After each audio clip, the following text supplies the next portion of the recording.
daawadayaal saddexda nin ee idin muuqda waxay kamid ahaayeen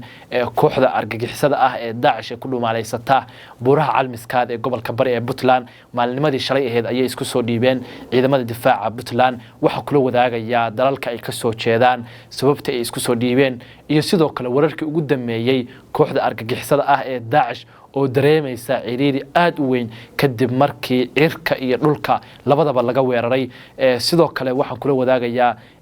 ra'iisul wasaaraha Soomaaliya Xamse Cabdi Barre oo isagu cadeeyay inuu imaanayo magaalada Laascaanood ee xarunta gobolka Sool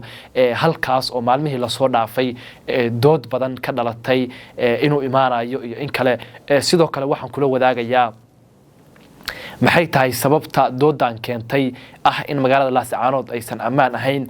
Asad Ismaan Diyaano ayaa sidoo kale doodan lagu soo lifaaqay maxay tahay sababta Asad isagana soo gelisay doodan in ra'iisul wasaaruhu uusan imaan karin magaalada Laascaanood isla markaasna aysan ammaan ahayn maxaa soo dhaxgaliyay Asad Ismaan Diyaano oo taliyaha ciidanka booliska Soomaaliyeed wararkaas iyo warar kale oo dheeraad sidoo kale waxaan kula wadaagayaa oo aan ka ilaaway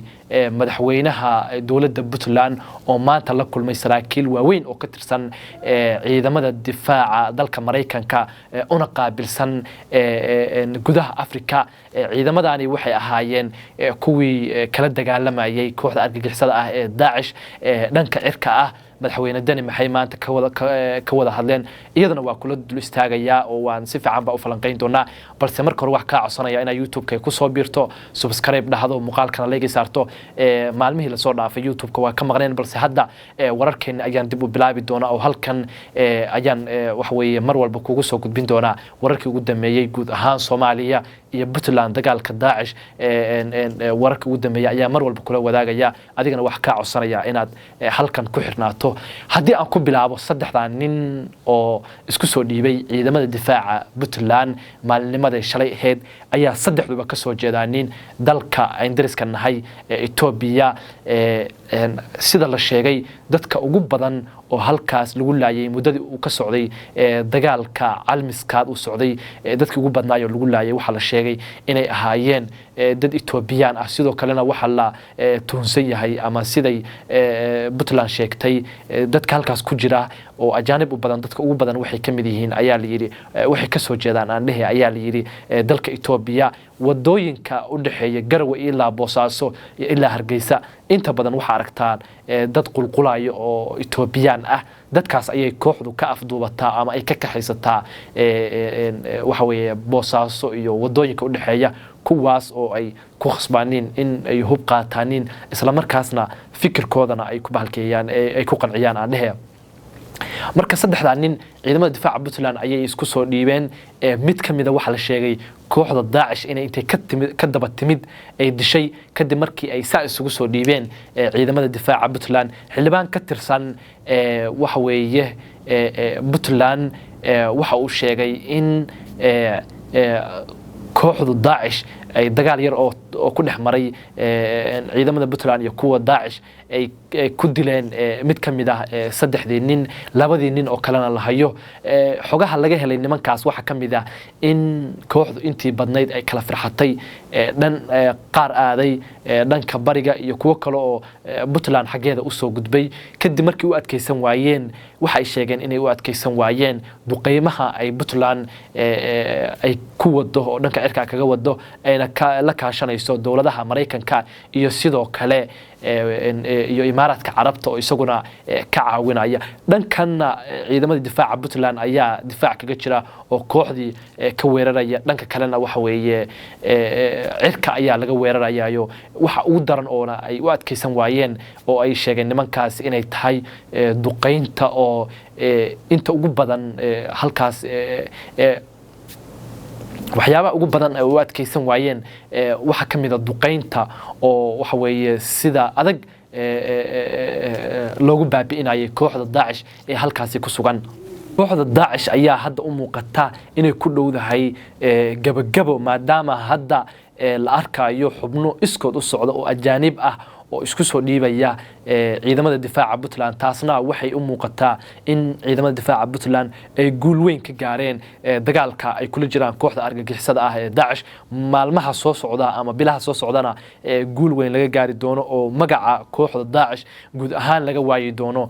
gobolka bari ee Puntland haddii aan ku xijiyo madaxweynaha dowladda Puntland Siciid Cabdullaahi Deni waxa uu maanta kulan la yeeshay saraakiil ka tirsan ciidamada Mareykanka ee u qaabilsan Afrika si gaara waa kuwa cirka ayaa la sheegay inay ahaayeen saddexda nin ay ka tirsan yihiin aan dhahay labada nin ay ka tirsan yihiin waxayna madaxweyne Deni ka wada hadleen sidii loo sii xoojin lahaa xiriirka Puntland iyo Mareykanka Puntlandna looga caawin lahaa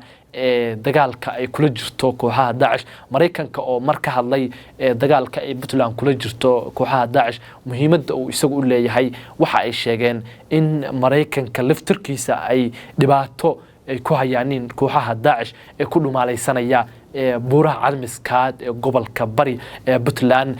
waxa la sheegay in dalal caalami ah oo Yurub iyo Mareykan iyo wadamo kale oo badan ay ka fuliyeen kooxaha ku dhumaalaysanaya buuraha calmiskaad ay ka fuliyeen weeraro argagixisinimo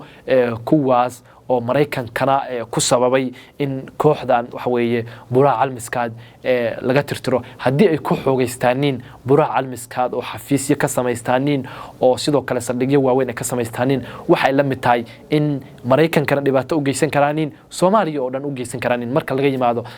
Puntland oo iyagu ay rabeen inay qabsadaanin ba sida uu sheegay madaxweynaha dowladda Puntland Siciid Cabdullaahi Deni haddii aan u nimaano ra'iisul wasaaraha xukuumadda federaalka Soomaaliya Xamse Cabdi Barre muddooyinka u dhameeyay baraha bulshada Puntland iyo SSC Khaatuum iyo guud ahaan Soomaalidaba waxa aad loo hadalhayay inuu imaanayo ra'iisul wasaaruhu magaalada Laascaanood ee xarunta gobolka Sool dad badan waxa ay sheegeen ama ay baraha bulshada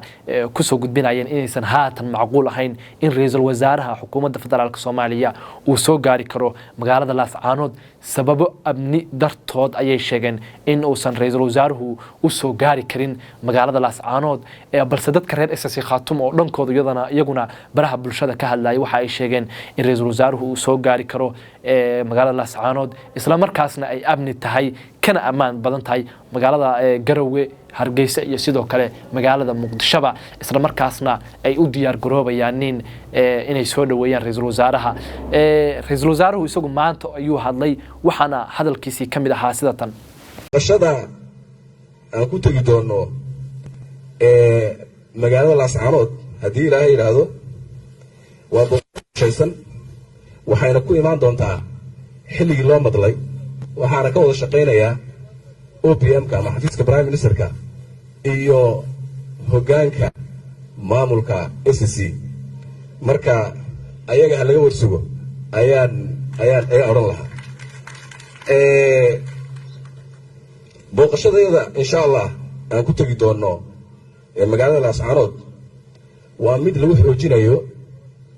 xiriirka wada shaqeyneed ee maamulka SSC Khaatumo iyo xukuumadda federaalka ee Soomaaliya واتاي طبعا سأوجدان رئيس الوزراء waxa uu sheegay in uu imaanayo magaalada Laascaanood sidoo kalena mas'uuliyiin badan ayuu sheegay in ay ka codsanayaan inay u raacaan magaalada Laascaanood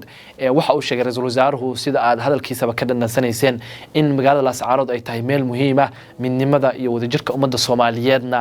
waxa weeye wax weyn u ah oo maamulka Somaliland oo isagu raba in uu ka baxo guud ahaan Soomaaliya waxay wiiqaysaa